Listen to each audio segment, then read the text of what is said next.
Assuming we have a matrix, how can we find the inverse of the matrix? This will be the purpose of this video.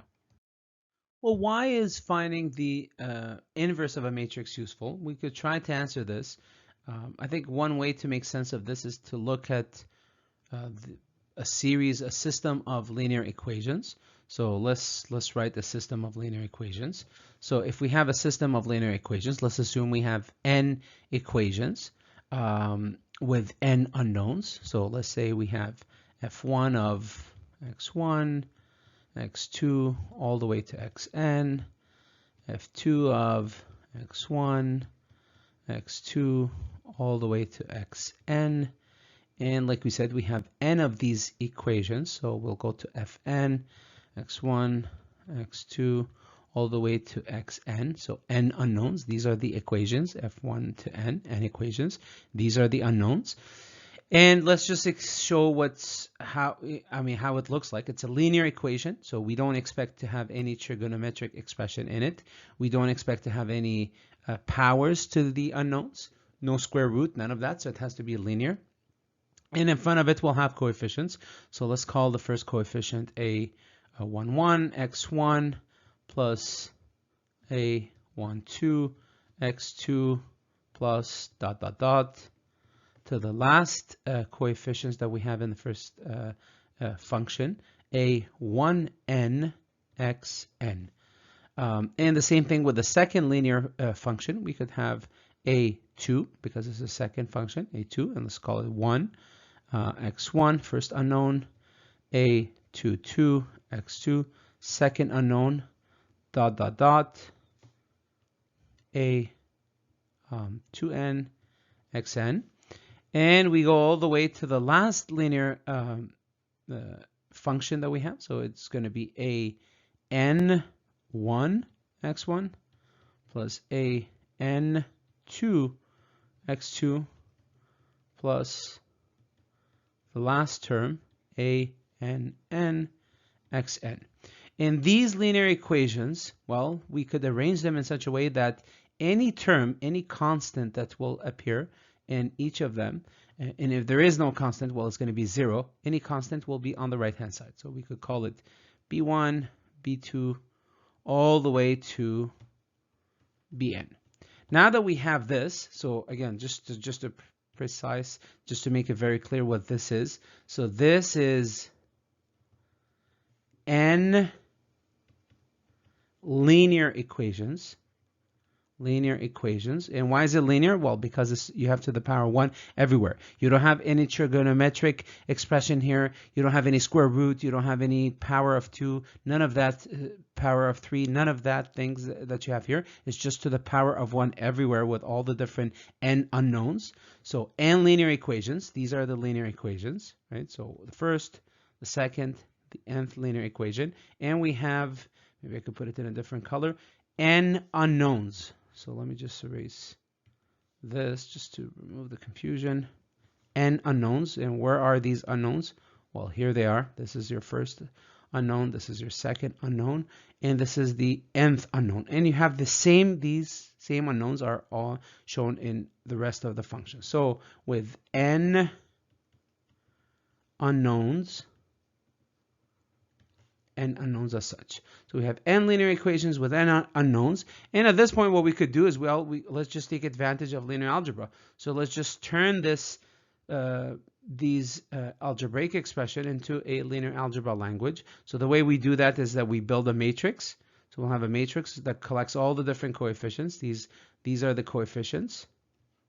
So these things are called the coefficients.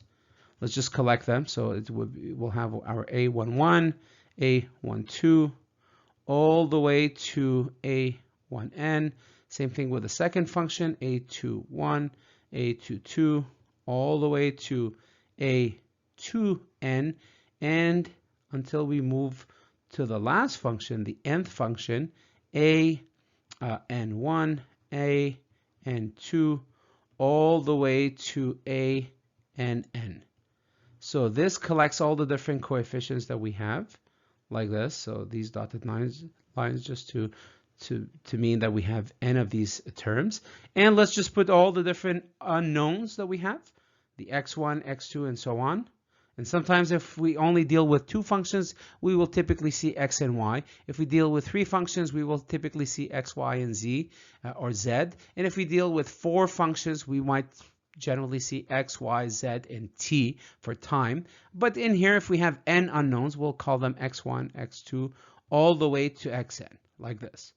Okay, so these are the matrix, if you will. It's a column matrix of unknowns is here, and this will equal to all the different constants that we said we're going to put on the right of the function. So this is your b1 is here, your b2 is here, all the way to bn. So this is what we have in terms of linear algebra. So we took it from an algebraic expression, and we moved it into a linear algebra language, which is matrices. And so here, what we have here, well, maybe we could put it in a different color as well. So here, this is, we typically refer to it as matrix A. Okay, so it's generally bold that is done. Maybe I could redo this matrix A.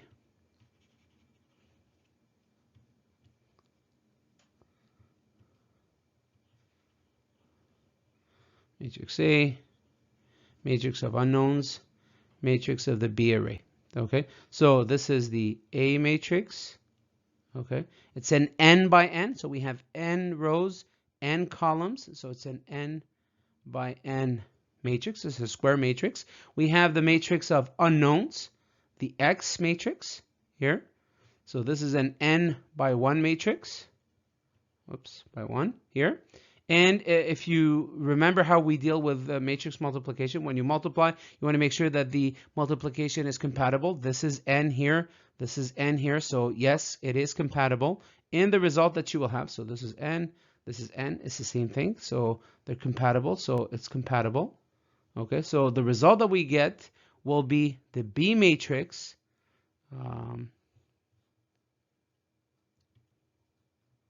Will be the B matrix. We write it in B, usually bold, just to say that we're dealing with matrices.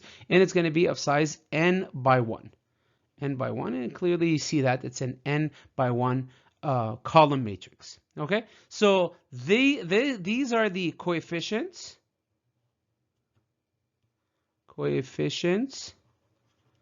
of the linear equations. These are the unknowns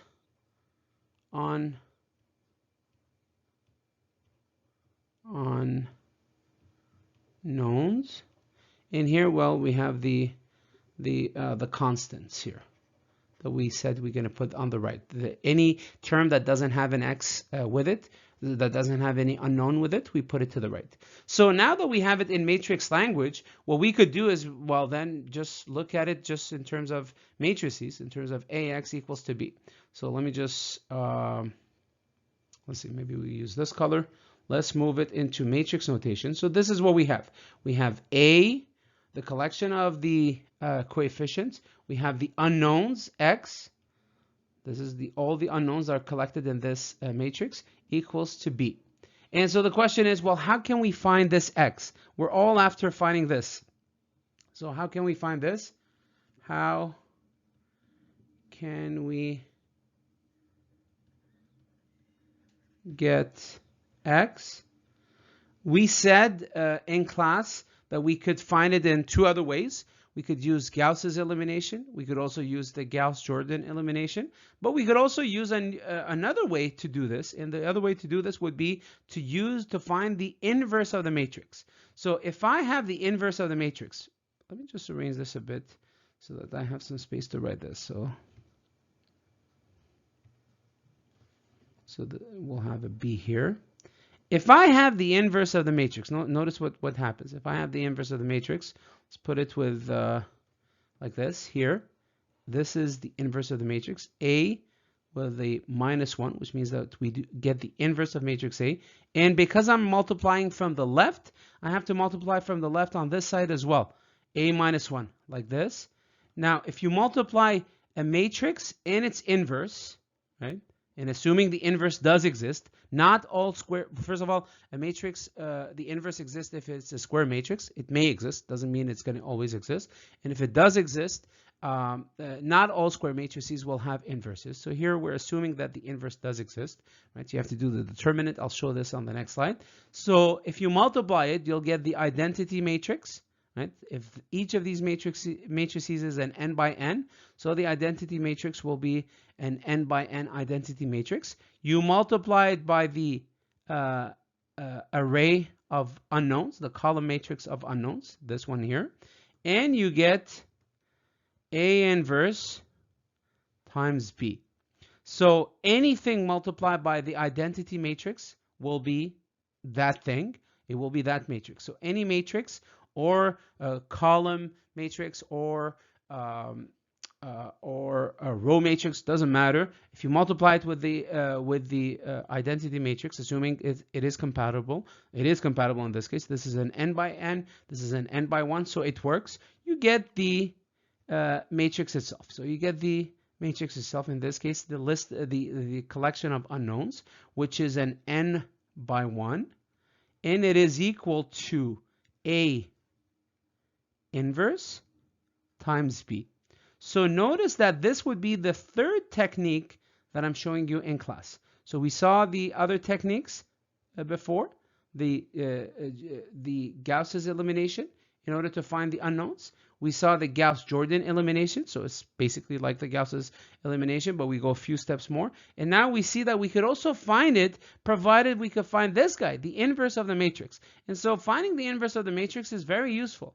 If you have the inverse of the matrix, you multiply it by the collection of the constants of each of these functions, and then you get your unknowns. You get your x1, x2, all the way to xn. So that's one of the reasons why finding the inverse of the matrix is useful. And there's other reasons as well that we will show you later on in the course, but this is the key purpose. If you have n equations, n linear equations, n unknowns, you can find it using this expression, but this assumes that the inverse of the matrix exists.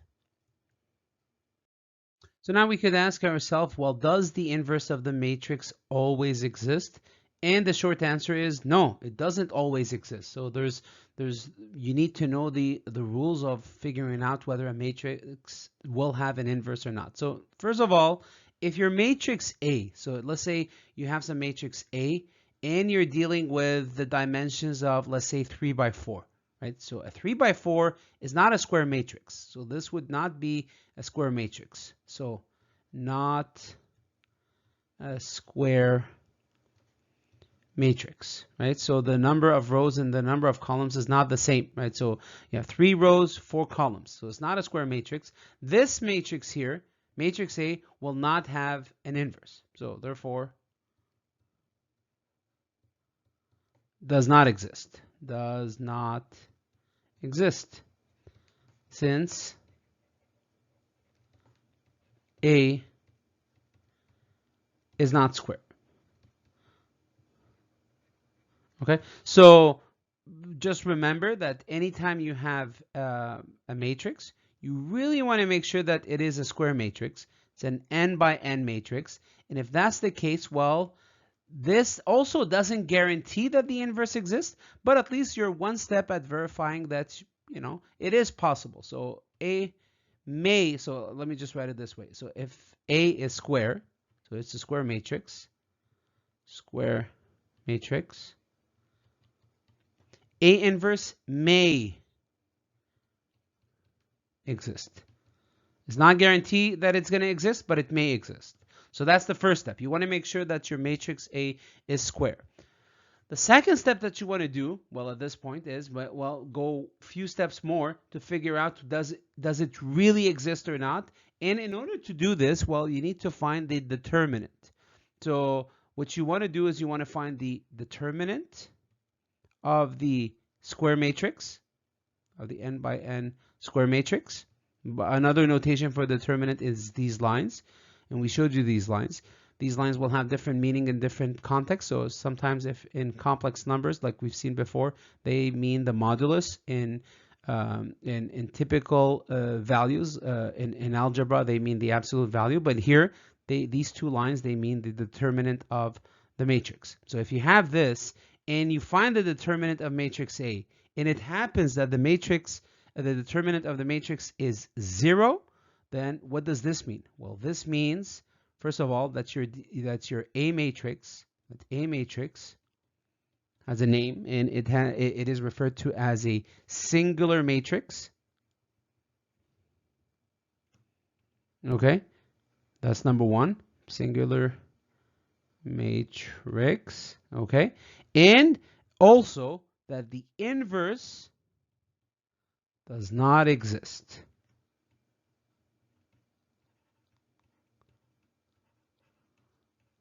So don't forget this. So first of all, you want to make sure it's a square matrix. That's one step to saying, well, we're on the right track, but let's do more verification.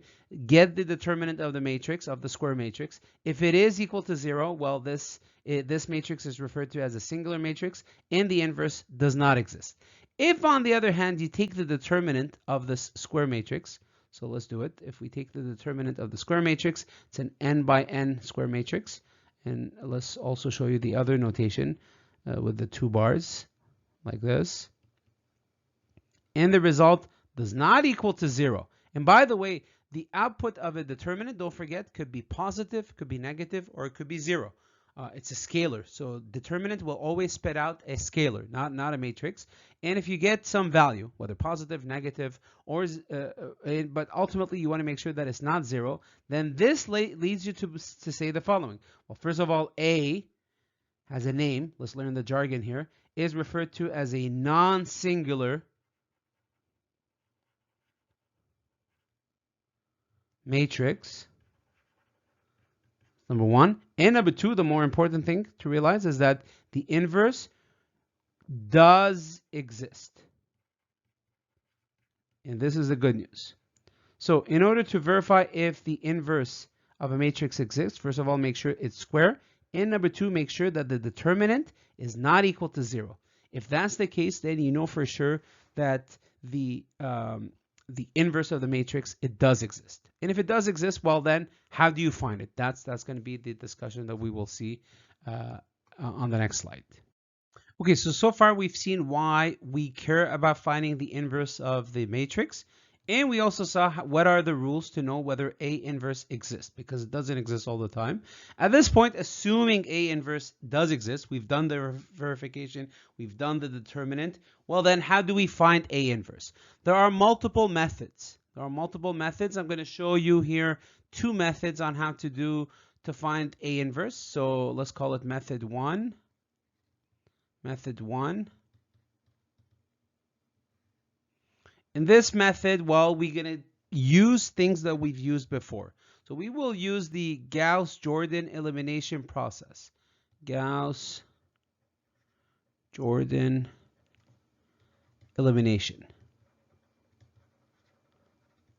How does Gauss-Jordan tells us? I think you all know how Gauss elimination works.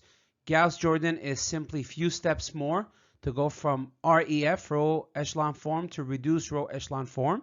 And that's what we're using, but it's a bit slightly different from what we've seen before when we deal with finding the unknowns. So this is what you have to do. You have to build an augmented matrix. You put your A matrix, your square matrix here. It's a square matrix. It's an n by n.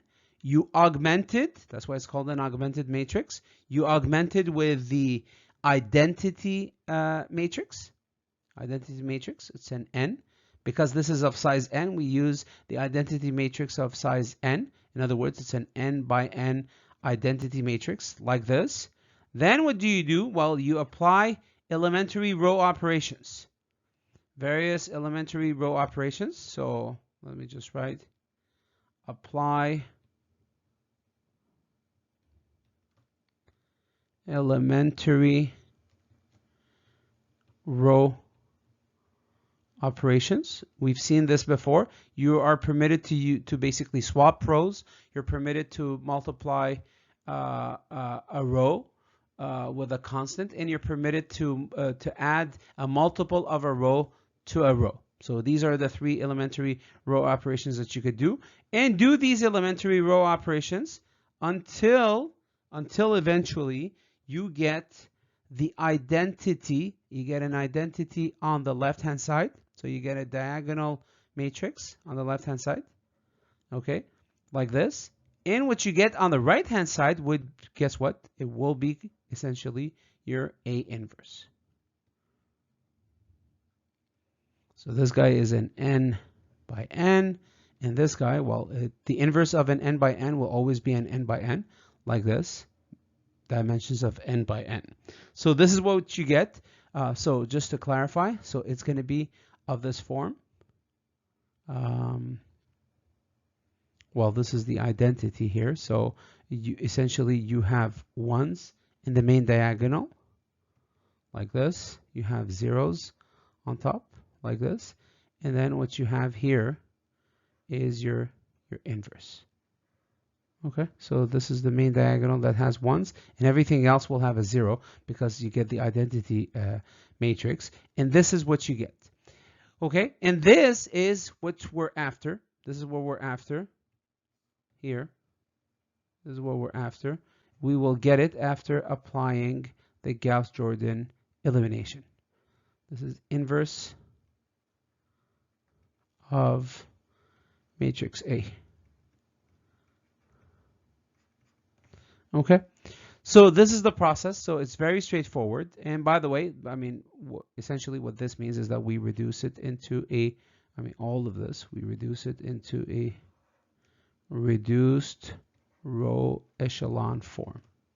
Right? RREF, like we've seen before. RREF is always related to Gauss-Jordan elimination. REF is always related to Gauss's elimination. So that's one method of finding the inverse of a square matrix, of a matrix. Okay, so that's very nice method that you could apply, and you all know how to do this because you've done it before with the typical Gauss-Jordan elimination to find unknowns, but here we're using it precisely to find the inverse of the matrix. The second method that we could use, maybe I could bring it up a bit here. It has different names, so different people will call it different names. So some people may call it so this is method number 2.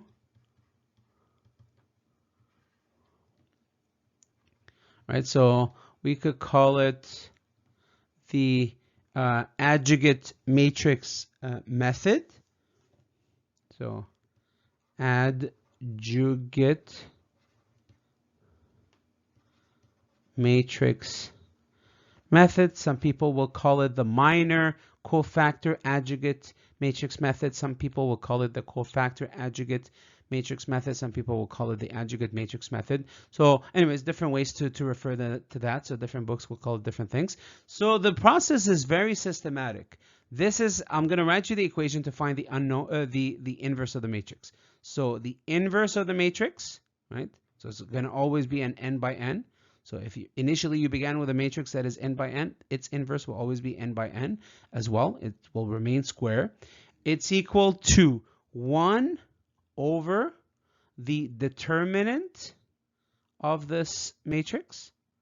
Okay, that's what you could do. So in fact, what you've done before to verify whether the inverse exists is not gone to waste. The answer that you got when you verified whether A inverse exists, you could take advantage of it and use it in this technique with the adjugate matrix method, the determinant of A. And now what you want to do is you want to build the so-called cofactor matrix. Okay, and then you take its transpose. This thing here, the cofactor with its transpose, has a name, is referred to as the adjugate matrix. So few steps that you have to do to find this. I mean, so first of all, you have to build the minor matrix. Minors, matrix.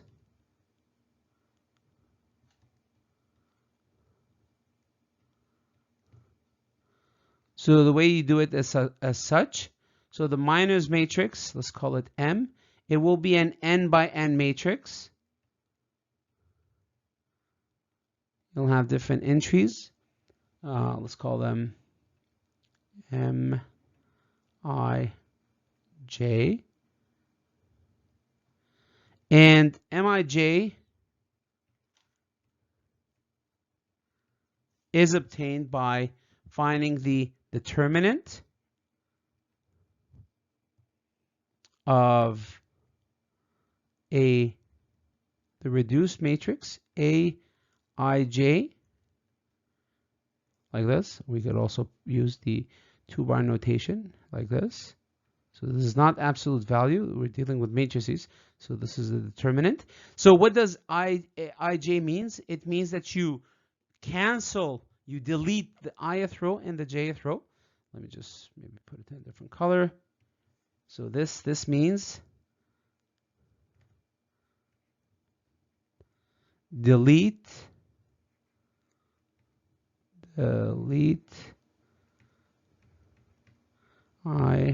ith row and jth column, and then you find the determinant of it. And you essentially enter this for all the different entries. You have to do this for all the different entries.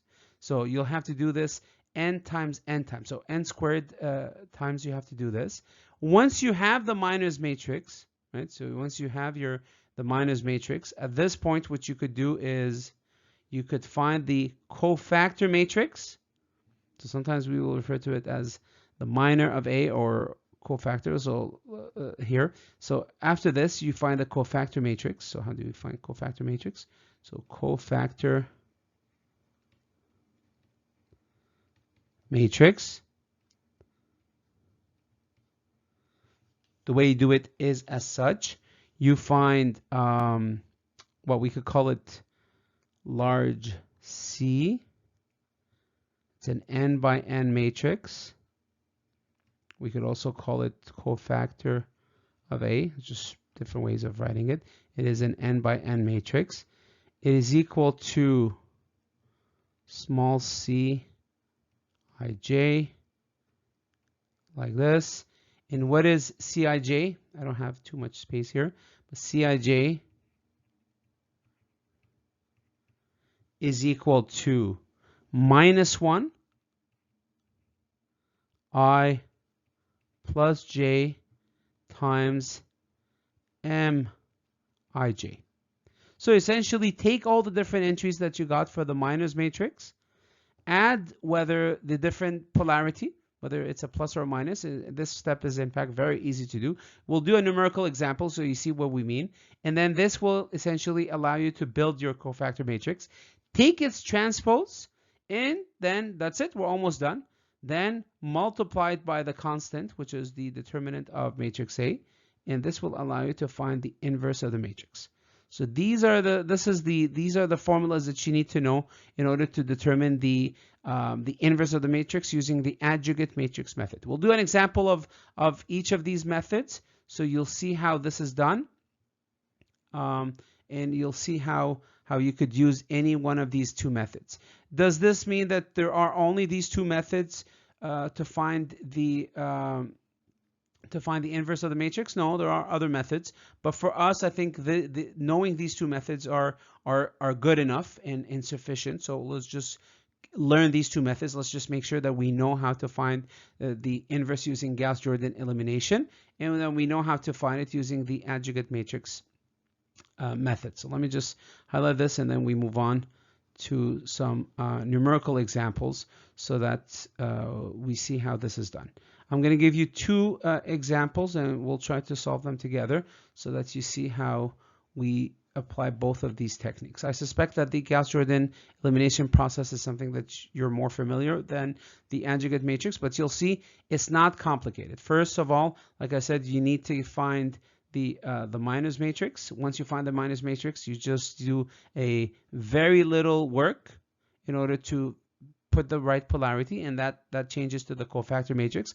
And then you transpose it, and this transpose has a name. This is called the adjugate matrix. You multiply it by the constant. Determinant of A will give you a constant, a scalar, and that 1 over that. And then this should give you the inverse of the matrix, which is an n by n matrix.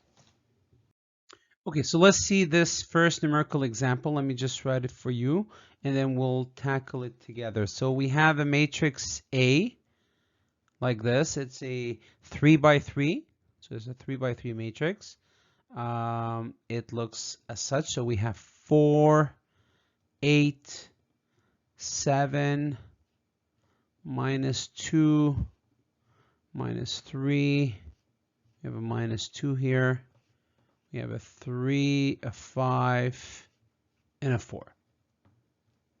So this is what we have. We ask you the following questions. A, does A inverse exist? So that's the first question. B, find A inverse.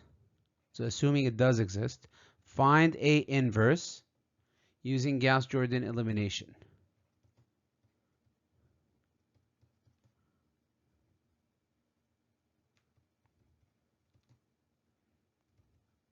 If, by the way, in the assignment on a test or a final exam, you see that the question tells you to find A inverse, and it's not specified what technique to use whatever technique you want, right? So Gauss-Jordan or cofactor, Adjugate method, up to you. Use whatever technique you're more comfortable with.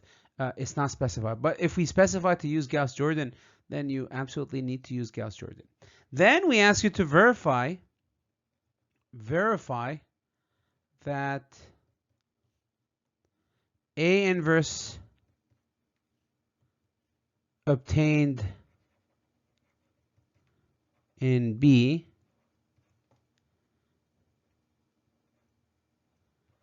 is correct. Now, how do you verify that it's correct? Well, you could use either this. So you do A inverse times A, and you want to verify that it gives you the identity matrix. So it's an n by n identity matrix. Or else you could take your A matrix, you could multiply the inverse on the left. It doesn't matter here. When you multiply a matrix, a square matrix, by its inverse, you could put it on the left, on the right, doesn't matter. You should also get your identity matrix. It should also be an n by n. So verify this. If the left hand side equals the right hand side, then it means that your answer that you got is indeed the inverse of the matrix. So this is what you want to do. Okay. So let's give it a try and tackle this thing. So let's use this. So question A, does A inverse exist? So how do we do this? Well, first of all, A is a 3 by 3, right? So this is a square matrix.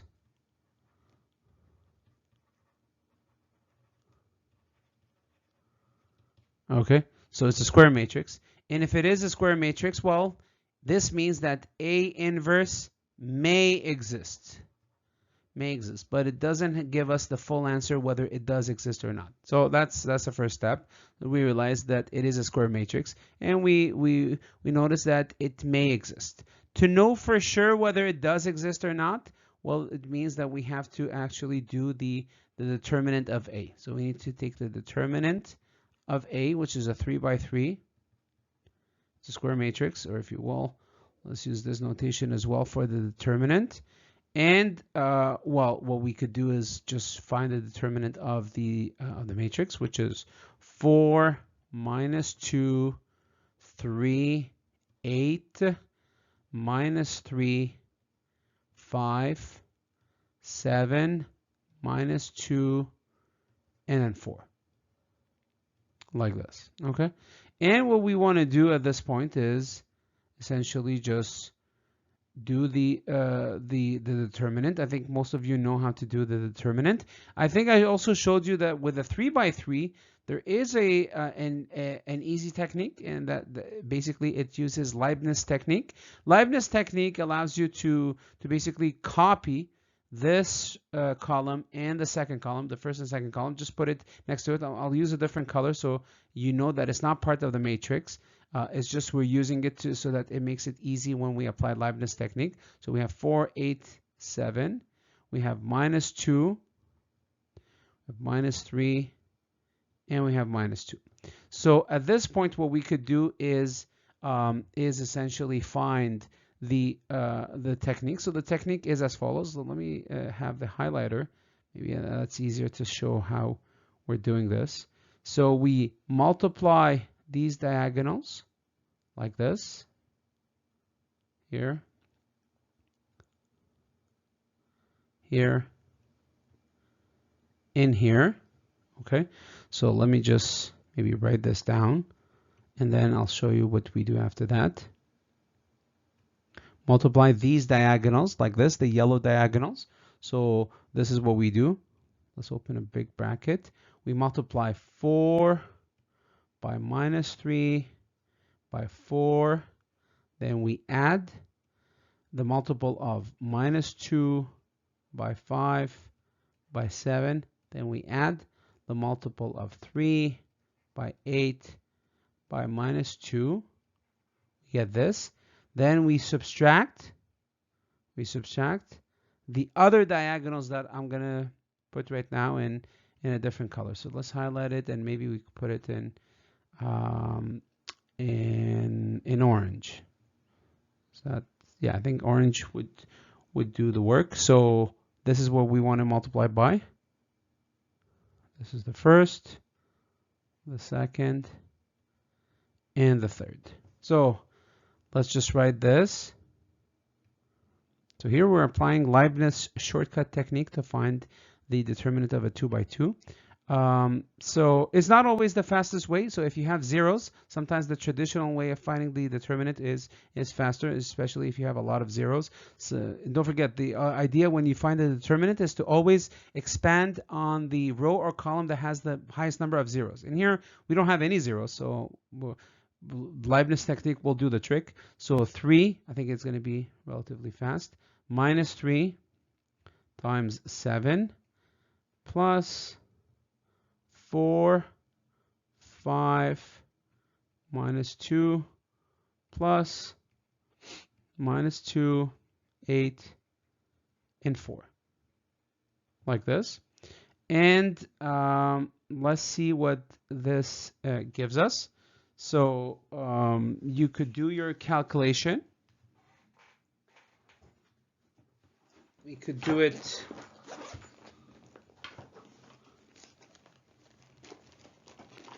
We could do it quickly, I guess, but let me also just get my calculator so I know that I didn't do a mistake. So 4 times 3 times 4, well, this gives us a, well, whatever, it's minus 48. We'll have a minus everywhere. So this is minus 48.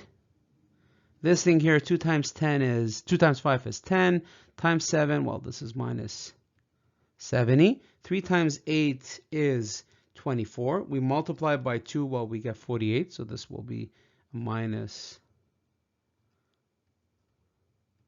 48. 3 times 3 is 9. And then 9 times 7 is 63. So it's going to be minus 63 here. I don't know if I have space here. So minus 63. And then here, 2 times 5 is 10. And then 10 times 4 is 40. So we'll have a minus 40 here. And then here we have 2 times 8 is 16, and then times 4, well, this should be minus 64, like this. So let's see how to write this. So we'll have a minus 48, minus 70, minus 48. So this should be minus 166, minus 166, minus, and then what do we have? Well, we have minus 63, minus 40, and then minus 64. So this should be minus 64. So minus and minus becomes a plus, rather 167. Sorry, like this. And 167 minus 166, well, this is equal to 1. So we get a 1.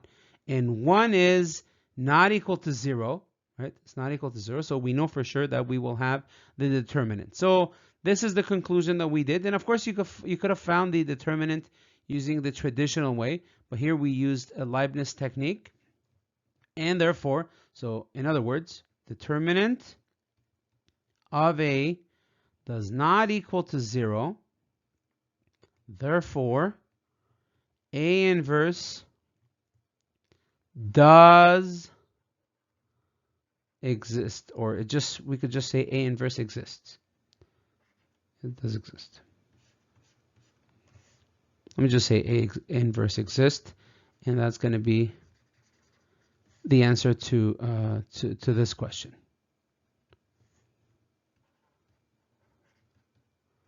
So this is the answer.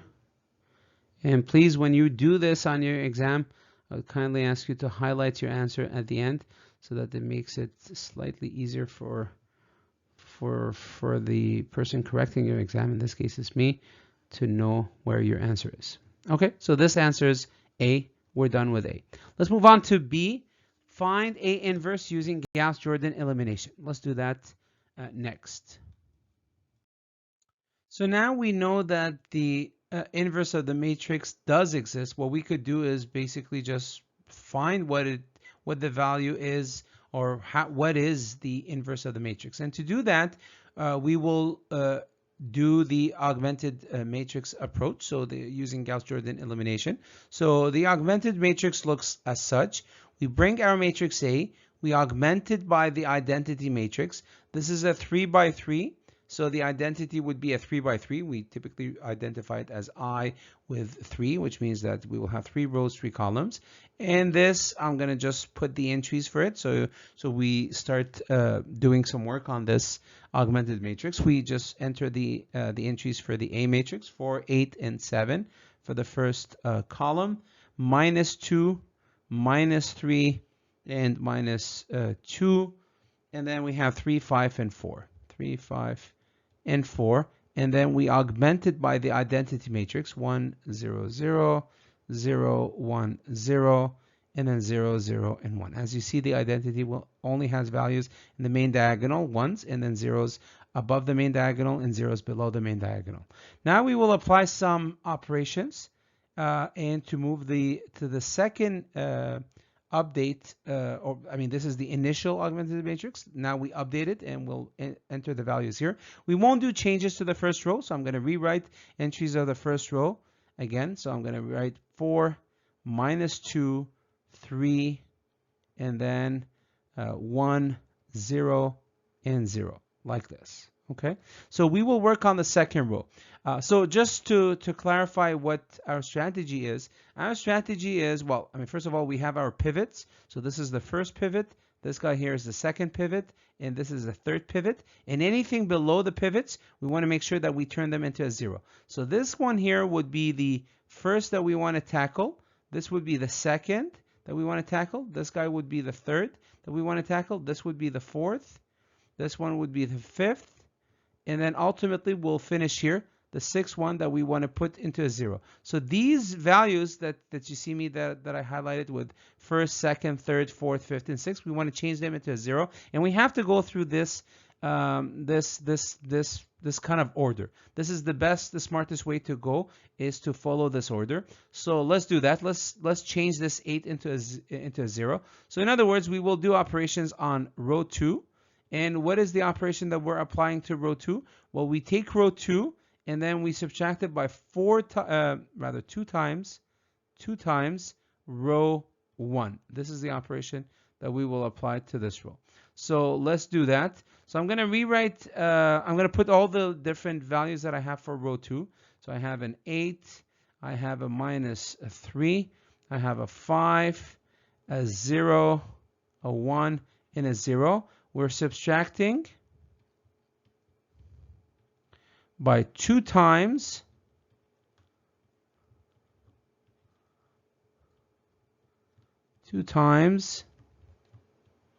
row 1, whatever values we have for row 1. So we have a 4, we have a -2, we have a 3, we have a 1, we have a 0, and we have a 0. So let's do the arithmetics on these values, and then we'll enter them in the table, in the matrix there.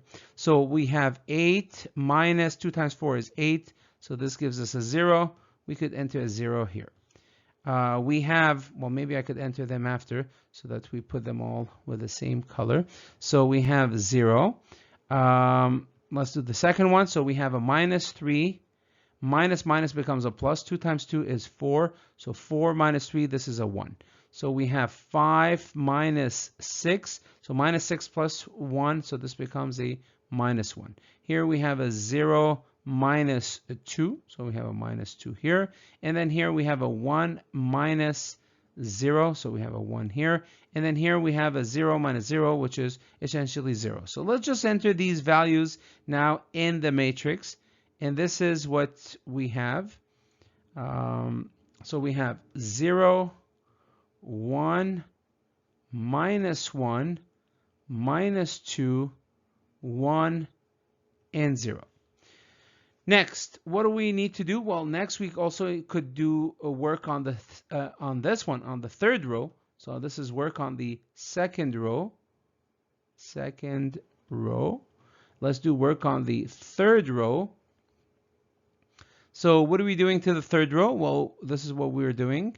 We could do 4 times the third row minus 7 times the first row. And this should get us a 0 instead of a 7 that we see here. So this will turn this 7 into a 0.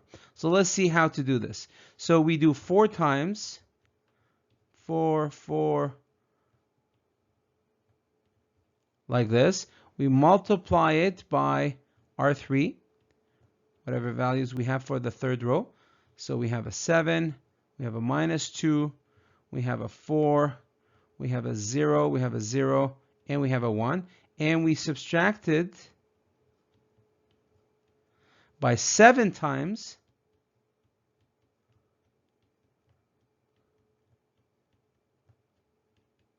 R1. So whatever we have values for R1.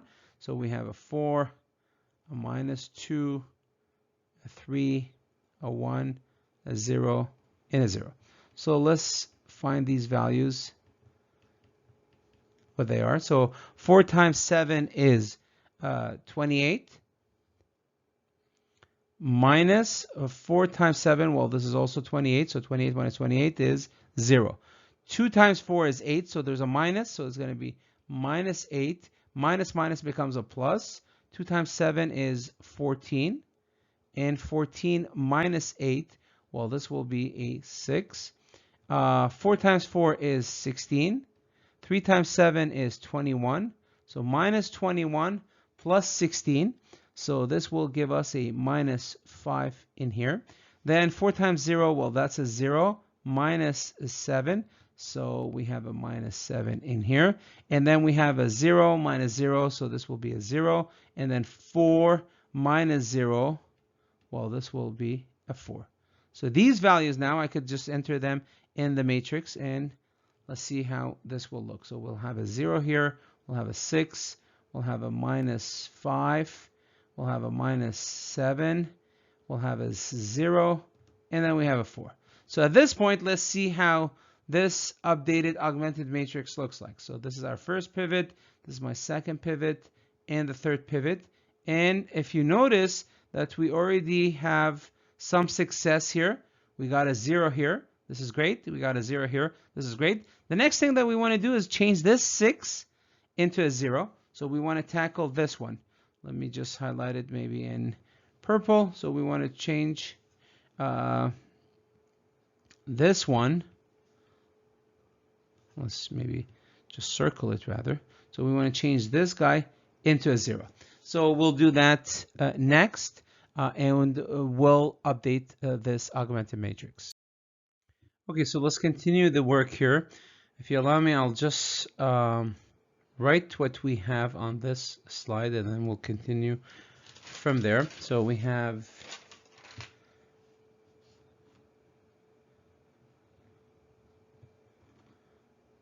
4 minus 2, 3, 0, 1, minus 1, and then 0, 6, minus 5, and then here we have 1, 0, 0, and then minus 2, 1, 0, and then minus 7, 0, 4.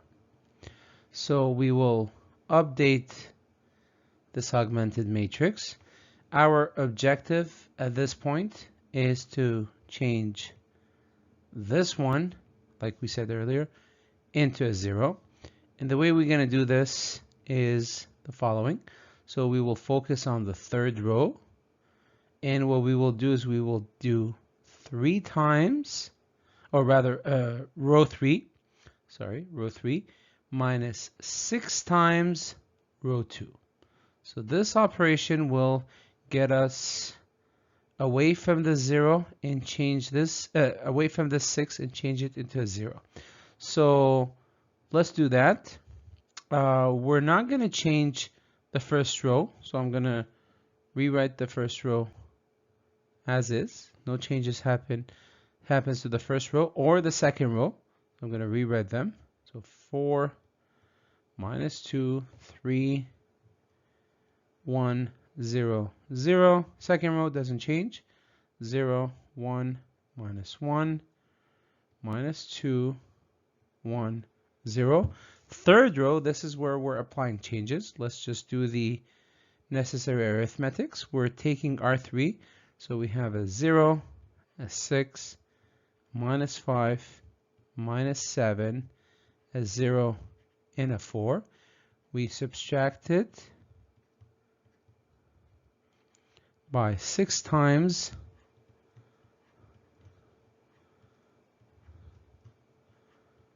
R2, which is 0, 1, minus 1, minus 2, 1, and 0. So let's see what this gives us. So 0 minus 0, so this is 0, 6 minus 6, this is 0, minus 5, minus minus becomes a plus, 6, so 6 minus 5, this becomes a 1, and then minus 7, minus minus becomes a plus, 2 times 6 is 12, 12 minus 7, this is a 5, a positive 5, and then we have minus 6 here, and we have 4 here. So at this point, I could enter these values in the augmented matrix. So we will have a 0, a 0, a 1, a 5, minus 6, and a 4. So this is what we have. This is our main first pivot. This is our second pivot, our third pivot, and if you notice, we've reached the objective of getting zeros below the main diagonal. So that's great. And anything above the main diagonal, now our objective is to turn that into zeros. So maybe what we could do at this point is work on this one. Work on this minus 1 that shows up in the second row and turn this guy into a 0. And let's see how to do that. So I'm not sure how much space we have here on this slide, but let's see if we could do this here. So in fact, we could work on this one and on the one above it on this at the same time. Remember the orders that we have to do? This was the first, this was the first, the second. So we got the zeros on the main column, third, and now we have to work on the minus 1 and the 3 and get them out of here and turn them into zeros. So let's see the operations that we could do. So let's apply the following operations for row 2. For row 2, we want to take row 2 and we want to add it to row 3. So you want to end up using a row that has more zeros. It will make your calculations much easier, and that's the point of the strategy and the order that we want to follow. So we do this for the process, and then for row 3, we want to do the following. For row 1 rather, for row 1, we want to do the following. We take row 1 and then we subtract it by 3 times row 3. These are the operations that we want to apply. And let's see how this will look like. So R2 is 0, 1, minus 1, and then minus 2, 1, and then 0. And then we add R3 to it. R3 to it. So R3 is 0, 0, 1, 5, minus 6, and 4. So let's see what this gives us. So 0 plus 0, that's 0. 1 plus 0, that's 1. Minus 1 plus 1, that's 0. Minus 2 plus 5, this is 3. Minus 6 plus 1, this is minus 5. And then 4 plus 0, well, this is 4. Okay, so in terms of update of how the augmented matrix will look like, so this is where we do this. Row 3 doesn't change, so I could rewrite it as it is. So 0, 0, 1, 5, minus 6, 4. Row 2 changes to the following. We'll have a 0. We will have a 1. We will have a 0. We will have a 3. We will have a minus 5. And we will have a 4. And now let's work on row 1 and then update the result that we have. So for row 1, we do R1, the values of row 1, which is 4, minus 2, 3, 1, 0, 0. We subtract 3 times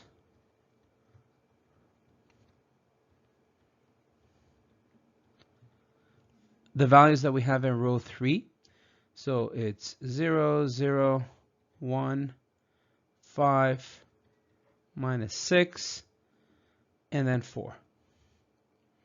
So let's see what we end up getting for values. So 4 minus 0, well, this is 4. This is minus 2 minus 0, well, this is minus 2. This is 3 minus 3, well, this is 0. This is 1 minus 15, so we'll have minus 15 plus 1. This is minus 14. Here we will have a minus becomes a plus. 3 times 6 is 18. And then here we will have a minus. 3 times 4 is 12. So the first row, these are the values that we have for the first row. Let's just update this version of the augmented matrix. We'll have a 4 here. We will have a minus 2 here. We will have a 0 here. We will have a minus 14 here. We will have an 18 here. And we will have a minus 12 here. And this is what we have at this point. So let's see where the progress is as of now. So this is our pivot. Let's highlight the pivot. These are the pivots. Below the pivots, we have zeros, and that's great, as expected. Now we did this. Above the last pivot, we have zeros. And the only one that is left for us that we need to tackle is this one, this minus 2. However, notice that everything here in the first row could be divided by a 2, right? So we could divide everything by a 2. So maybe that's something that we could do. So maybe what I could do is the following. Let me see if I could maybe fix this a bit. So we went from here all the way here.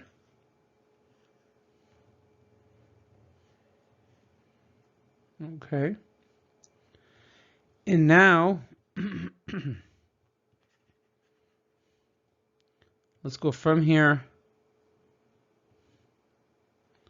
to this version where I simply update the first row and I divide everything by 2. It will make it slightly look nicer. So a 4 divided by 2, well, this is a 2.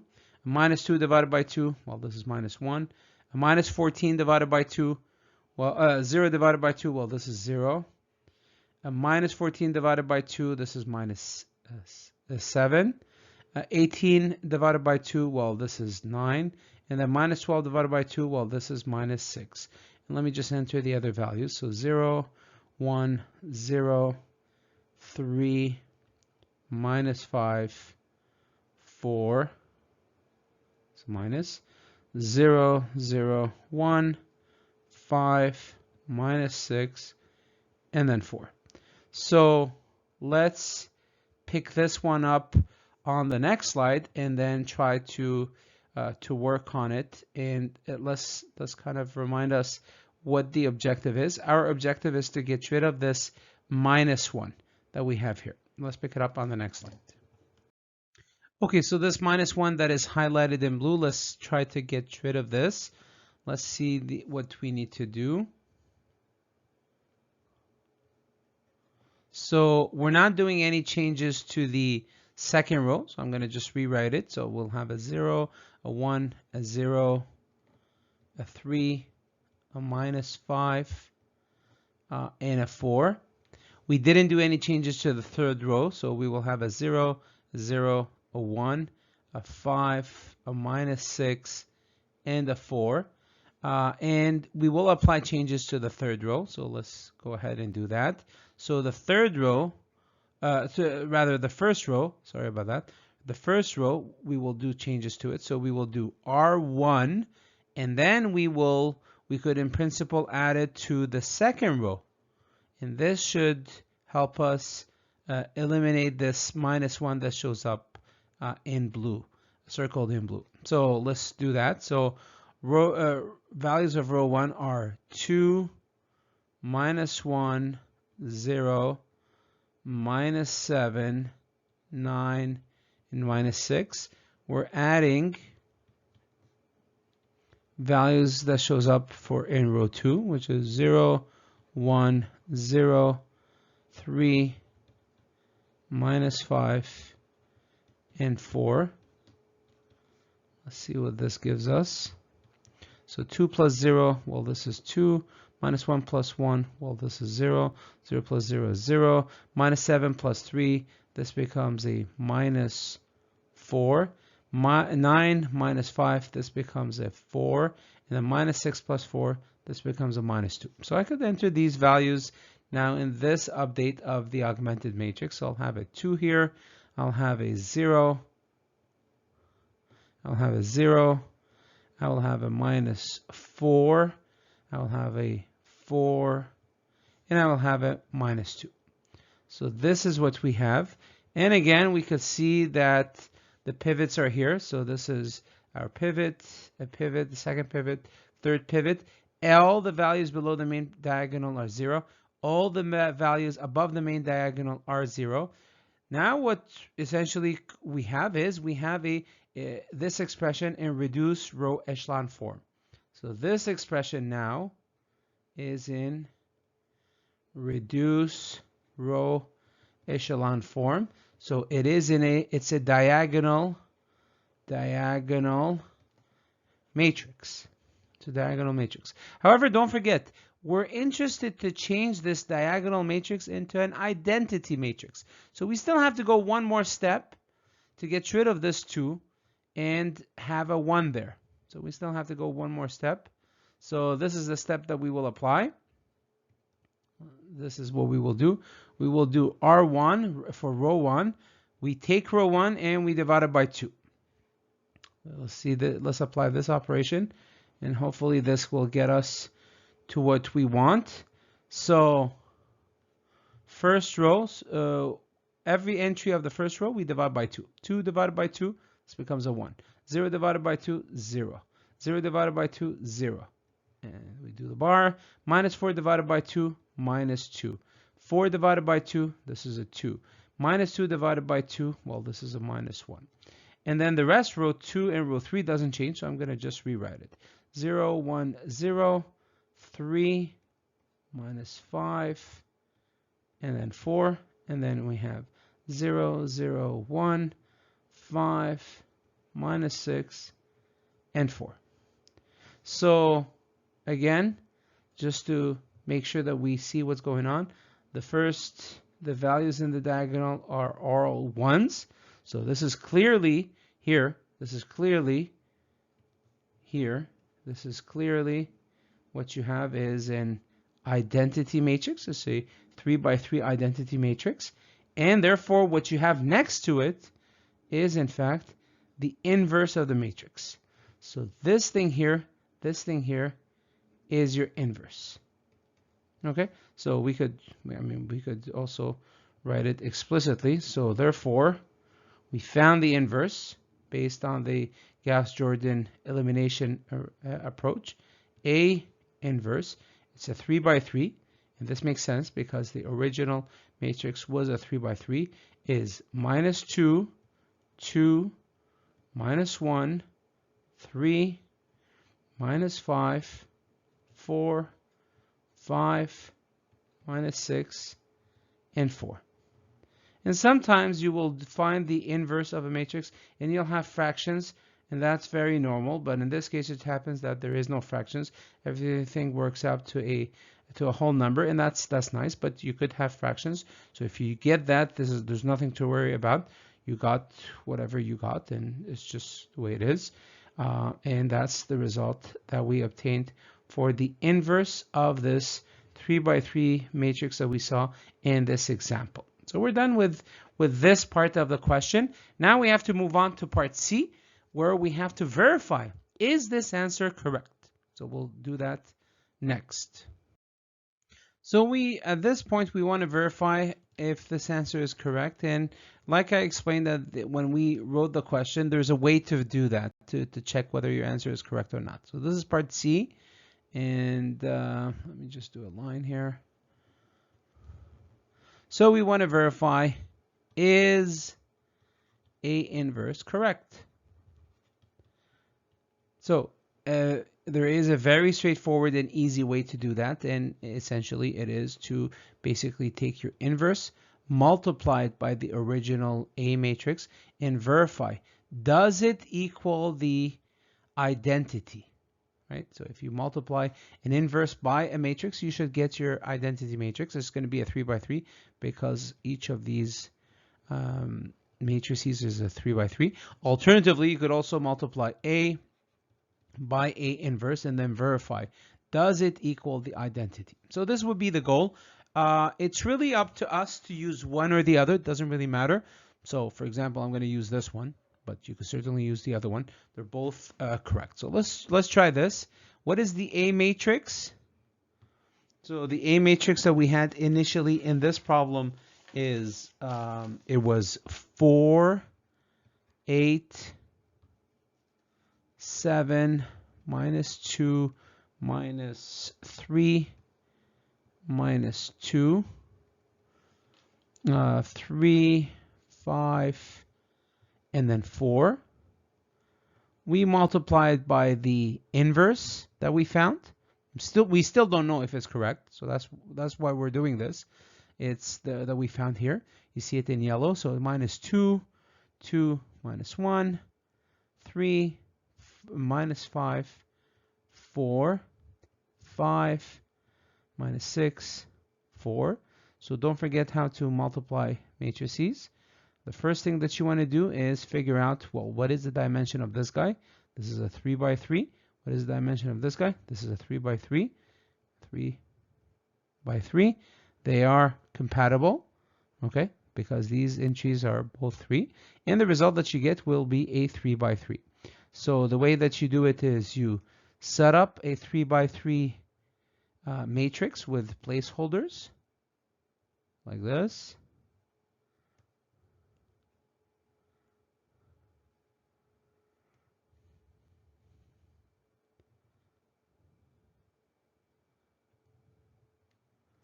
Okay, and now we could just do the multiplication. So you would multiply the first row of the first matrix with the first column of the second matrix. So you multiply this guy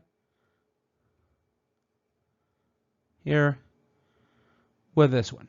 So 4 times minus 2, this is minus 8.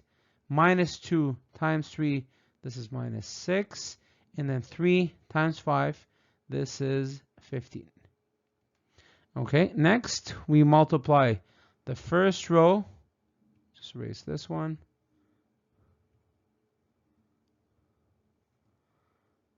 of the first matrix with the second column of the second matrix. So 4 times 2, this is 8. Minus 2 times minus 5, this is 10. 3 times 6, this is minus 18. Okay, next.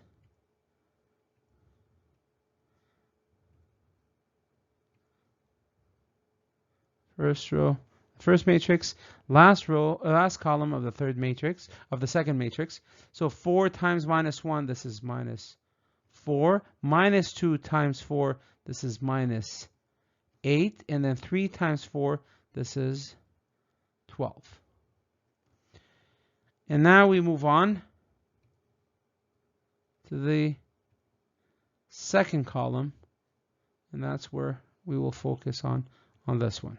So there's this guy, there's this. So just as a guide, we're here focusing on the second column of the first matrix, and second row of the first matrix, and first column of the second matrix.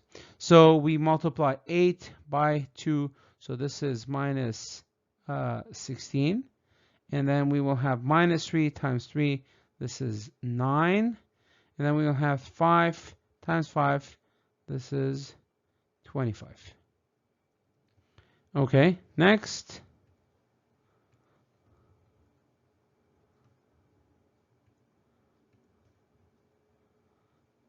So we multiply the second row with the second column. So 8 times 2, this is 16.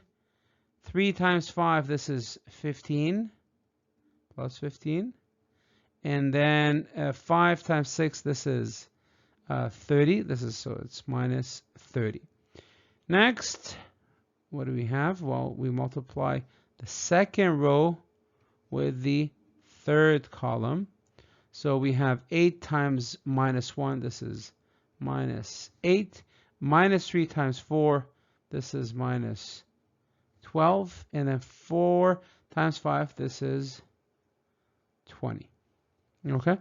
Next, we move on to the last column here. I'm going to do the arrows just so you know what we're doing. So we're multiplying this last row of the first matrix with the first column of the second matrix. So 2 times 7, this is minus 14. 3 times 2, well, this is minus 6. 4 times 5, well, this is 20. Okay. Next, we move on to the second column. So we multiply 2 times 7, this is 14. And then 2 times 5, this is 10. It'll be plus 10. And then 4 times 6 is going to be minus 24, like this. And finally, we move on like this, multiplying the last row of the first matrix with the last column of the second matrix. So 7 times minus 1, this is minus 7. And then 2 times 4, well, this is minus 8. And then 4 times 4 is 16. Okay, so now we have these values. Let's try to, well, just make it look nicer and solve for whatever values we have. So we have minus 8, minus 6. So this becomes minus 14 plus 15. This becomes a 1. So this is 18 minus 18. This is a 0. This is minus 12 plus 12. This is a 0. This one here is a minus 16. Hold on, let's see. I think this should be a minus 9 here. So let's see. This is the second one times this. 2 times... so this is... I think there was a mistake here. Let me just fix this one. Let me just tell you which one. I think there's a mistake.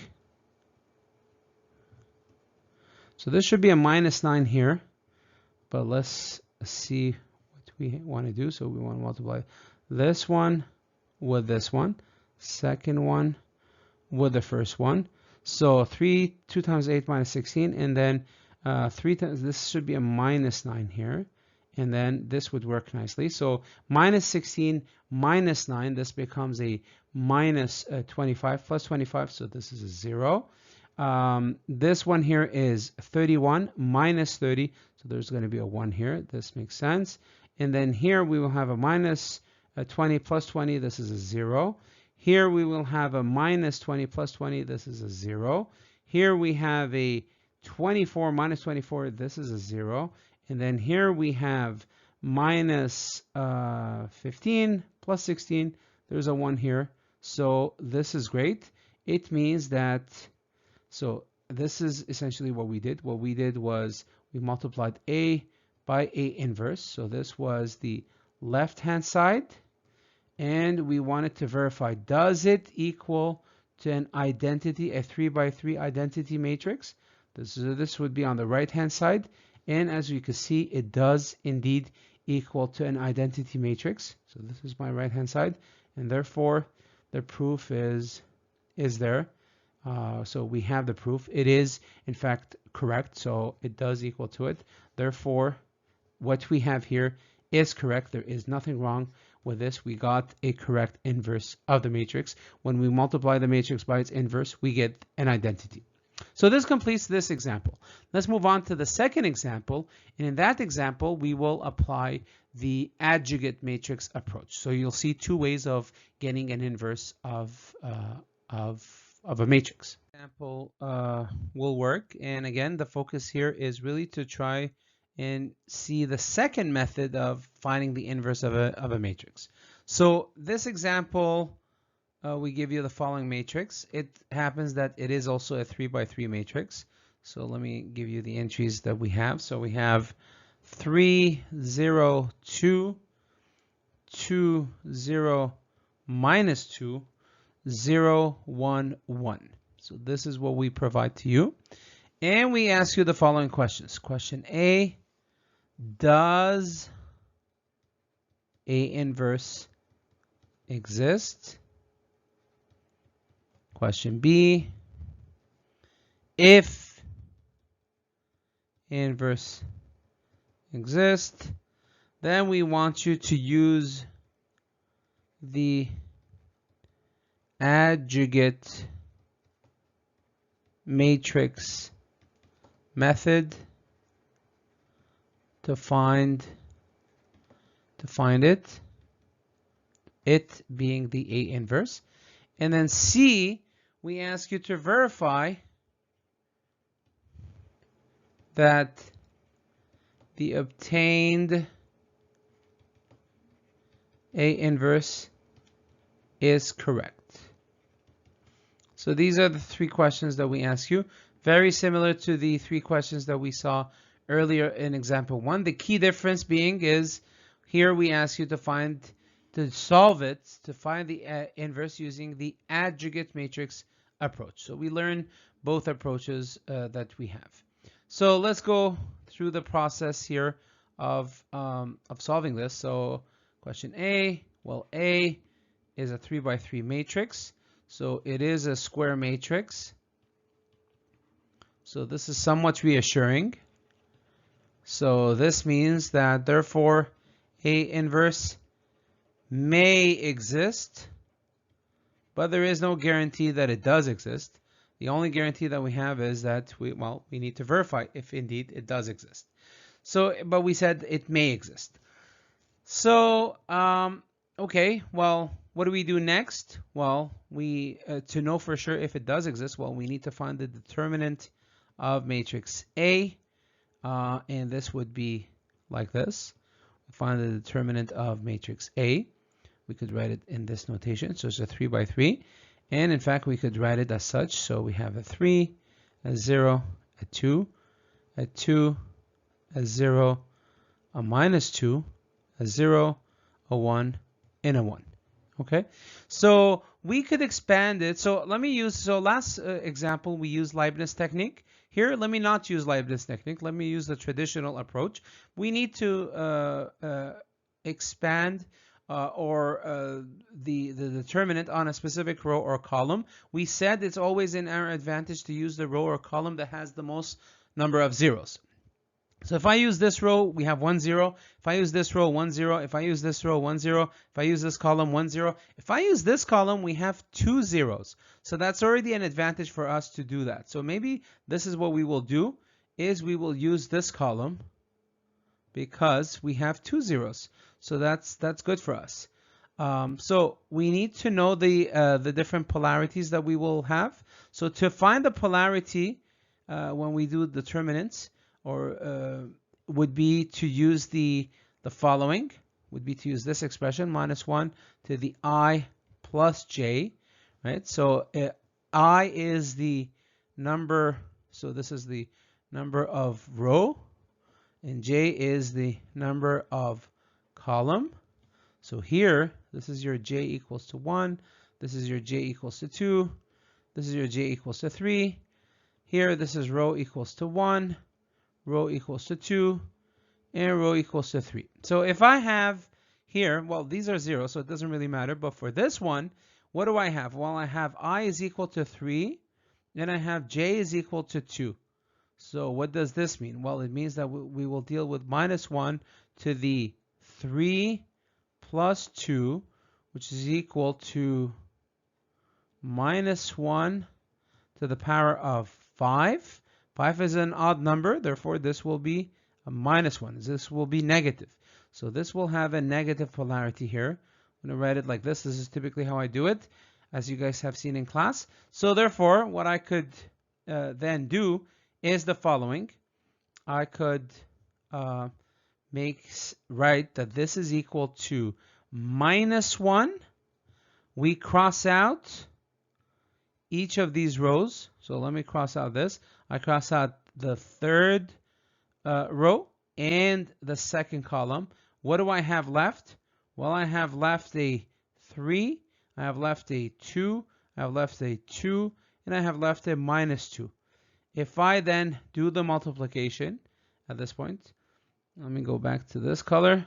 So I'll have a minus 1, and let's not forget how to find the determinant of a 2 by 2. You multiply the diagonals, and you subtract by the other multiple. So in other words, this is what you're doing. You're multiplying 3 by minus 2 minus 2 by 2. So let's see how this looks like. So this will be a minus 2 times 3. Well, this is a minus 6. I will have a minus here. 2 times 2, this is a 4. And now I have minus 6 minus 4. This becomes a minus 10. Minus minus becomes plus. So the answer would be a positive 10. So this is what the determinant gave us. This does not equal to 0. Does not equal to 0. And therefore, this is what it means. Therefore, well, determinant of A does not equal to 0. Therefore, A inverse exists. This is the ultimate conclusion for question A. A inverse does exist. The determinant of it is not equal to 0. By the way, since we're using the adjugate technique, this value that we got, this 10 for the determinant, will be valuable for us. So maybe we highlight this value so that we take advantage of it later on, because we will need it when we solve for the inverse of this matrix using the adjugate technique.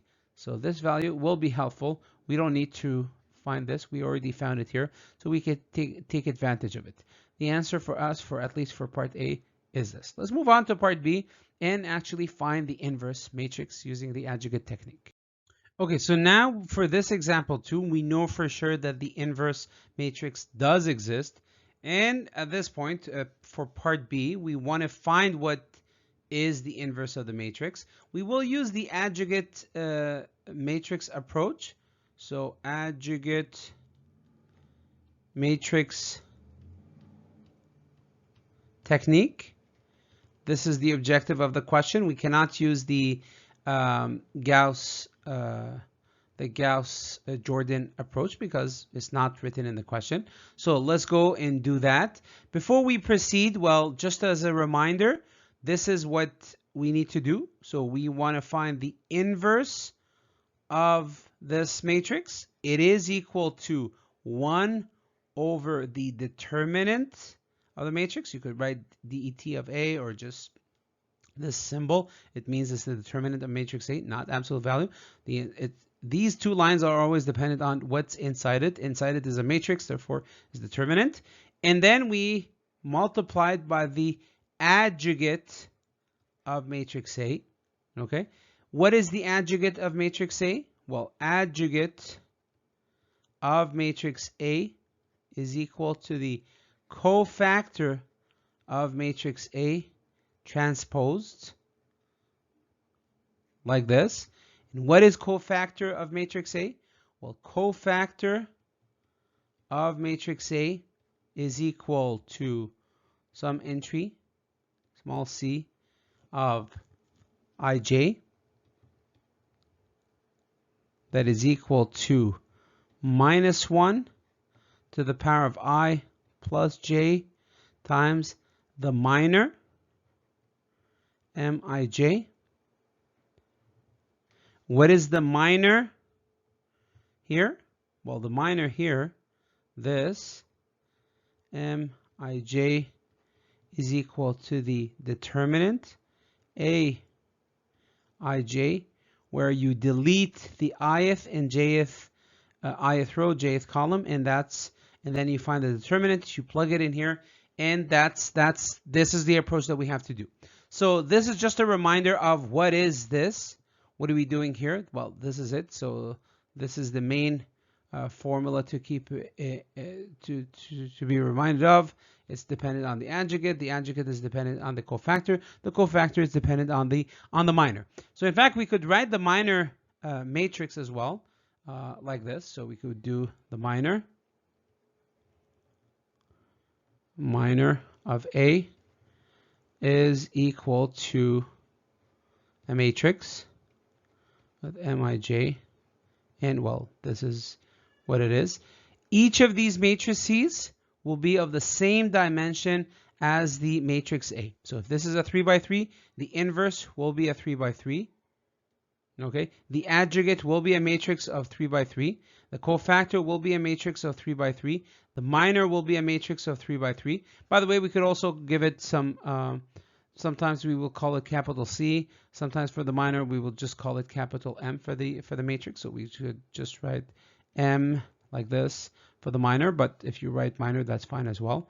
So 3 by 3. Cofactor, we could just write capital C.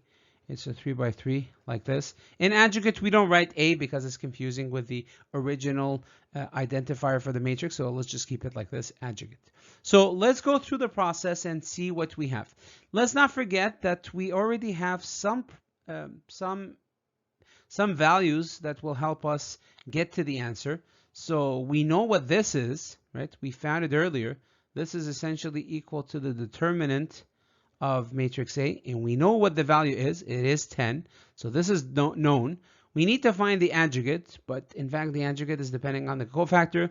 And in fact, the more annoying thing that we need to find is really the minors of this matrix. So maybe what we could focus on is really the minors. And once we know the minors of the matrix, we move on to the cofactor by simply putting the correct polarity, transposing that, and then we're done. We're done with the process. So let's do that. Let's pick up this on the next slide. This is just kind of a reminder of what we're doing. So we're going to focus here. We're going to do this as our first step here to find the minors. This would be our second step to find the cofactor. This would be our third step to transpose the cofactor to find the adjugate, and then put this in this expression, and then finding the inverse matrix will be the fourth thing that we want to do. Okay, so these are the steps that we will follow. Okay, so let's find the minor matrix of this A matrix. So let's just do that. So the minor matrix would look like this. So it's capital M. It will be of the same size as the A matrix. It is equal to M I J. It is equal to the determinant of A I J. If you don't like this terminology, you prefer the 2 bars like this, that's okay. We're going to write it like this. And we have to do this for the different entries. So I from 1, 2 to 3, we have 3 rows, and J equals to 1, 2, and 3 columns. And that's what we have to do. So eventually, it's going to look a matrix. It's going to be a 3 by 3 matrix, where we have the following entry: M1, 1, M1, 2, M1, 3, M2, 1, M2, 2, M2, 3, M3, 1, M3, 2, and M3, 3, like this. So this is what we want to do. This is what we want to find. So let's do it. So let's go through the process. Maybe I could change colors so that you know that we're solving these entries of the minor matrix. So M11 would be what? Would be to find this one here, A11. What is A11? Well, we delete the first row and the first column. And what do we have left? Well, we have left is 0, -2, 1, and 1. So this is 0 times 1, which is 0, minus 2 times 1, it's 2, but we have a minus, so it's going to be like this. And the answer is 2. Let's find the other one, M12. So A12, what is this equal to? So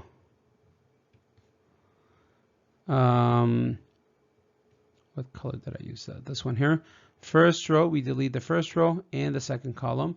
I have the following left, so it's a 2, 0, -2, 1. So this is what? 2 minus 0, which is equal to 2. Next, M13. Sorry, this one. So it's A13, first row, third column. I have a 2, 0, 0, 1. So 2 minus 0, which is equal to 2. So what else do I have? 2, 1 is equal to A21. What is this equal to? Let's see. So the second row, first column, and we have 0, 2, 1, 1.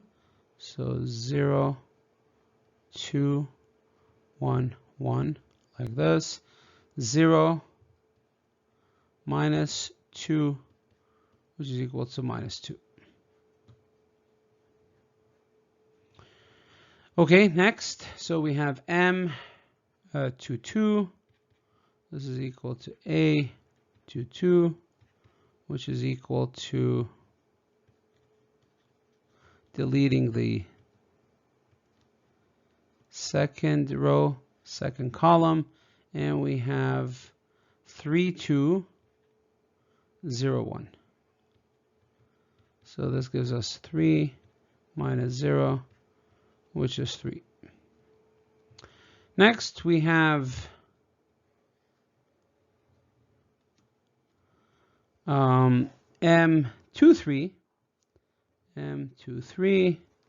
which is equal to A23, which is equal to, we delete the second row and the third column. Second row, third column. Be careful, by the way, sometimes the matrix is bigger, so the determinant will be a step that will take time. And here it reduces to a 2 by 2 matrix, and therefore we could do it fairly quickly. But be careful. Sometimes it reduces. If you're dealing originally with a 4 by 4 matrix, well, it will reduce to a 3 by 3, and then at that point, at every single one of them, you have to either use Leibniz or the traditional way. So it could get long. Here, it just happens to be that we're doing it faster because it's a 2 by 2 and there's some zeros in here. So we cancel the second row, third column, and we're left with 3, 0, 0, 1. So this is 3 minus 0, so we have a 3. Next, we move on to M31, and this is A31. And this means that we have to do the following. We delete the third row and the first column, and we have the following: 0, 2, 0, minus 2. 0 times this, which is equal to 0, minus 0. The answer will be 0. And we move on to M32, and this is A32, and this is equal to the following. Again, we go through the process, deleting the third row, deleting the second column, and we have left is a 3, 2, 2, minus 2.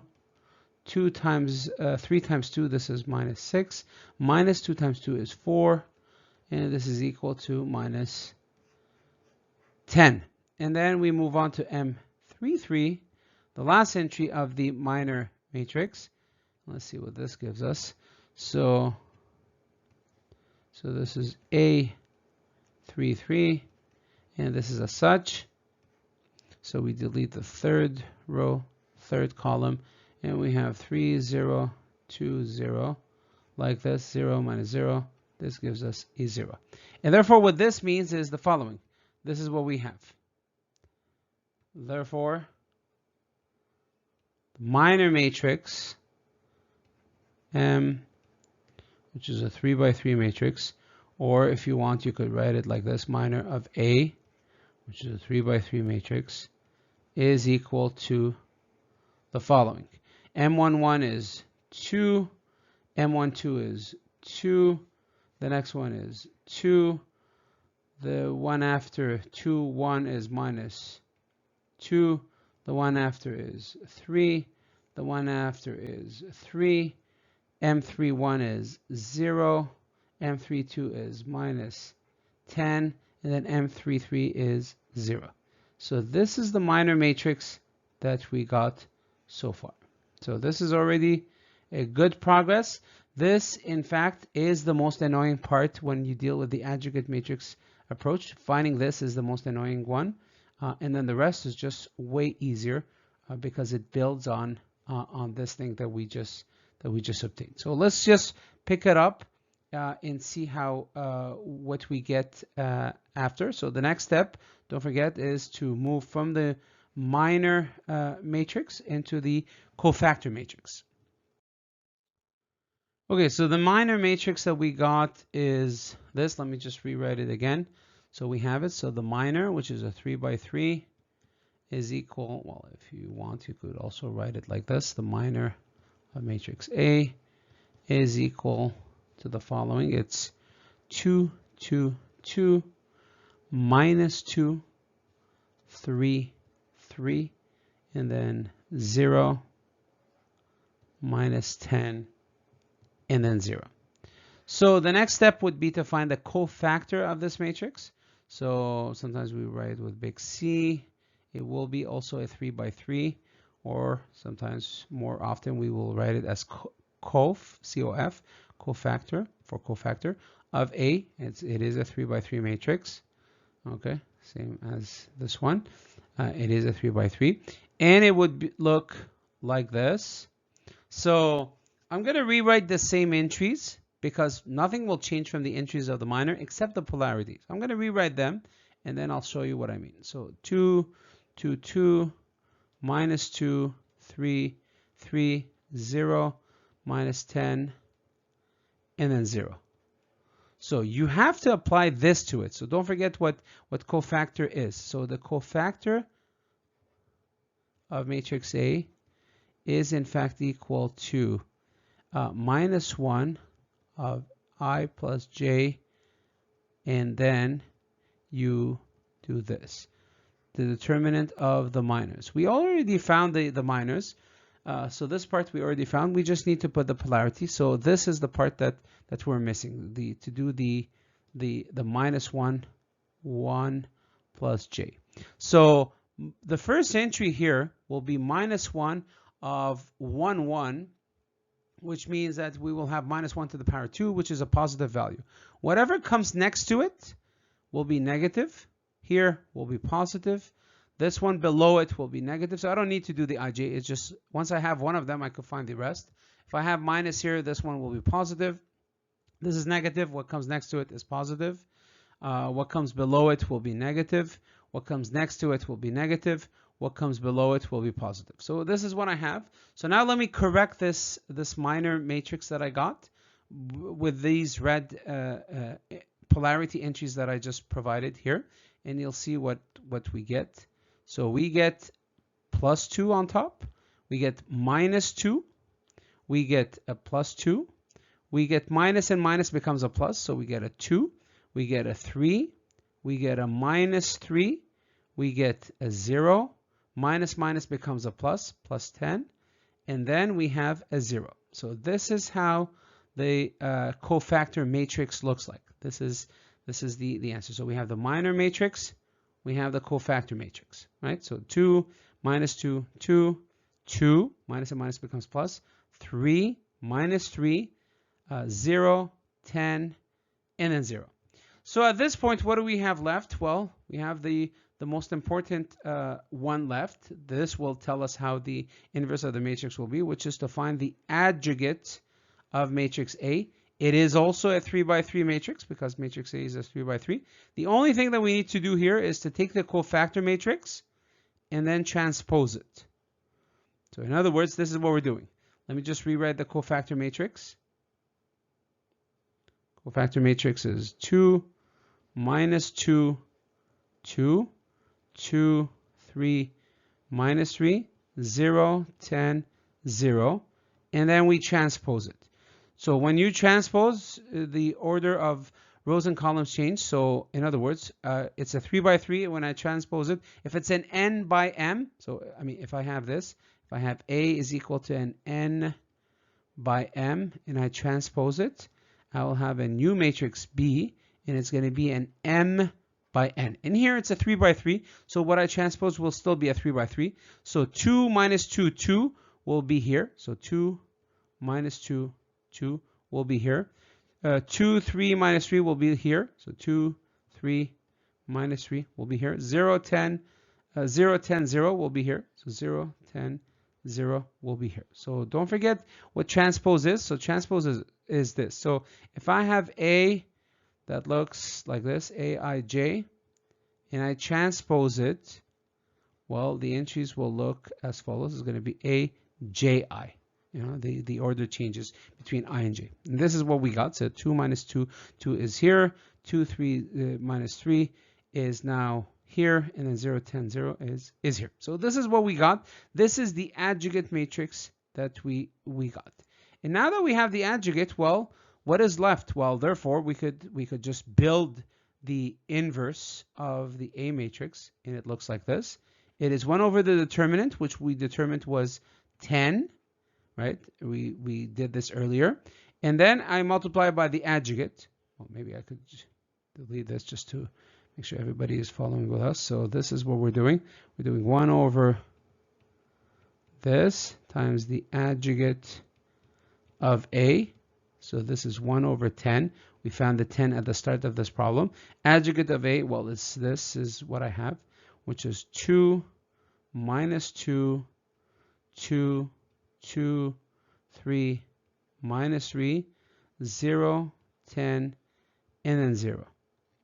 Okay, so you could keep it as such and then just carry this 1 over 10 everywhere you go with this expression. Or if you want, you could just multiply it by the 1 over 10. So you have to multiply this or divide by 10 for every entry. So 2 divided by 10, well, this will be 0.2. I guess we could, yeah, we could keep it this way, if you will. But if you want to multiply it and you absolutely want to have it in a matrix notation with no constant next to it, let's just multiply it. So 2 divided by 10, well, this is 0.2. 2 divided by 10, or let's just write it in fraction. That's fine. Let's just write it in fraction. So we'll have 2 divided 2 over 5. Well, this is 1 over 5. Okay, and then 2 over 5. Well, this is also 1 over 5, right? So you divide by 2 like this. And then 0 divided by 10, well, this is 0, 0. 2, or this is minus 1 over 5. Here we'll have a 3 over 10. Cannot reduce that. Here we'll have a 1. Here we will have a 1 over 5. Here we will have a 3 over 10. And then a 0. So this is your inverse matrix. This is here. This is your inverse matrix. And we could, in fact, highlight it just to make it clear that this is the final answer that we got. Right, then you have a fraction in it. And I think I mentioned before that when you do the inverse of a matrix, fractions could show up, and that's very normal. If it doesn't show up, that's fine. ultimately, when we do the verification, we'll check whether we did any mistake. But at this point, we got the inverse of this matrix. So let's move on to part C and verify if this answer is correct. Okay, so let's verify if our answer is correct. And this is the last part of this question that we want to do. And then if it is correct, well, that completes example 2. So part C, how do we check if it's correct? Well, we could multiply A inverse by A and then verify if we get an identity. Each of them is a 3 by 3, so we expect this to be a 3 by 3 identity as well. Or else we could just multiply A by A inverse and then check that it is equal to an expression that is like this. Last example, I use this. So in this example, let me use this one here, just to tell you that both of them would work. So in example 1, we use this one here. In this example, let's use this one here. So both of them should be fine. So let's do it. So A inverse times A. This is, by the way, what we have on the left-hand side. This is what we have on the right-hand side. If they are equal, well, we'll verify. And if left-hand side is equal to right-hand side. So for A inverse, I'm going to use the one where we have the constant outside. So we had a 1 over 10 outside, and we had this expression here. So we had a 2, a 0, a minus 2, a 3, and a 10. And then we have a 2, a minus 3, and a 0. Let's multiply by the A matrix. So the A matrix, let me just find this here. So it is 3, 0, 2, 2, 0, minus 2, and then 0, 1, 1. So this is just a scalar, so I could just leave it outside. So it's a 1 over 10. And then when I multiply here, it's a 3 by 3. Multiplied by a 3 by 3. Well, I'm expected to get a 3 by 3. So let me just create placeholders for this 3 by 3. We could use a different color. Let's use blue. So I multiply this one, leave the 1 over 10 outside, just multiply the matrices. So I'll multiply this with this. So 2 times 3 is 6, and then 2 times 2 is 4, and then 0 times 0 is 0. Next, I multiply this one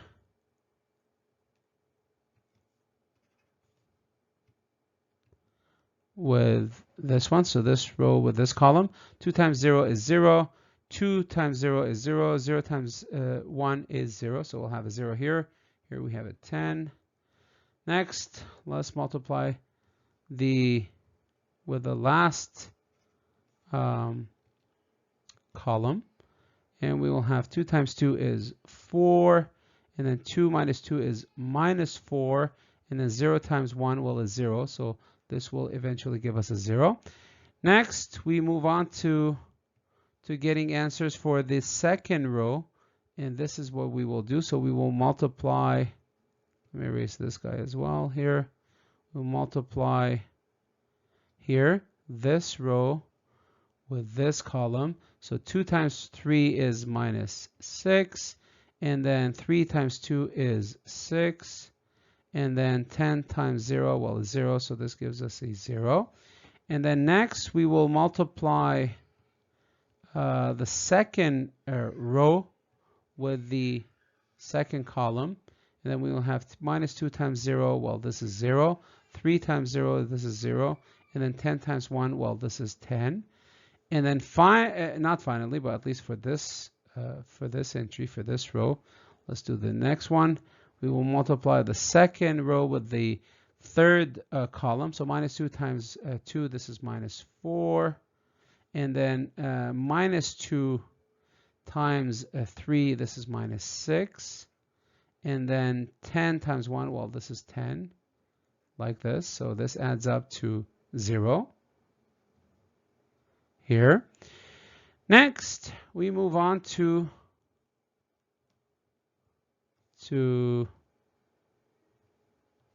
this one here. third row, first column, 2 times 3 is 6, and then minus 2 times 2 is minus 6, and then 0 times 0, well, it's 0. Next, we move on to the second column. So 2 times 0, well, this is 0. And then minus 3 times 0, well, this is 0. And then 0 times 1, well, this is also 0. So this adds up to 0. This adds up to 0. And then finally, last entry that we have to get is the multiplying the last row with the last column. 2 times 2 is 4. And then minus 3 times minus 2, this is plus 6. And then 0 times 1, well, this is 0. So we get a 10 here. So ultimately, this is what we get. Let me just get you the answer that we got. So we have 1 over 10 outside. That's a scalar. And then the matrix multiplication gave us a 10 on top, a 0, a 0, 0, a 10, and a, what was that? A 0, and then a 0, a 0, and a 10.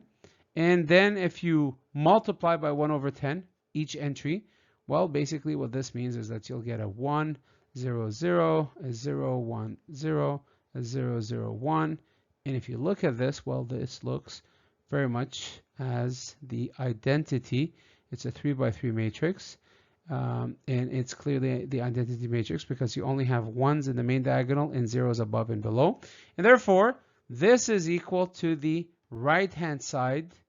And we began at the left-hand side. And this is enough proof for us to say that we did not do any mistake. And we did, in fact, get the inverse. And therefore, this means that A inverse equals to, what was it? So 1 over 10. Well, 2 divided by 10 is, I guess, 0 0.2, 0 0.2, 0, minus 0 0.2, 0 0.3, 1, 0 0.2, minus 0 0.3, and 0 is the correct answer. So now I wrote it in decimal places, but it's fine. So I showed you different ways to write the A inverse is correct. So this is correct indeed. That completes this video. Thank you for your attention.